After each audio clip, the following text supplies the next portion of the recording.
up a fucking book, and that sickens Right. me. Right.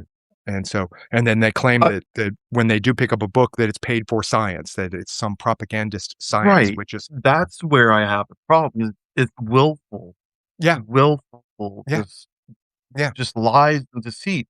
I am positive they understand, know what trans people go through. They may have mhm, trans people further down their line in their yeah, family.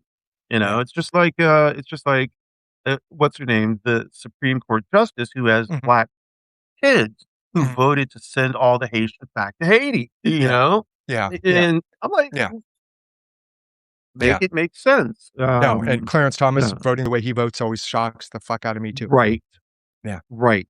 Yeah. mhm, yeah, He's one of those people who just didn't say much for the mhm, longest time, didn't do anything with his voting, and waited until it became ultra conservative, and then just became this, the complete dick we all knew that he was. yeah. Yeah, he was Uh, famous for never yeah. asking a question during oral argument. Never, Right.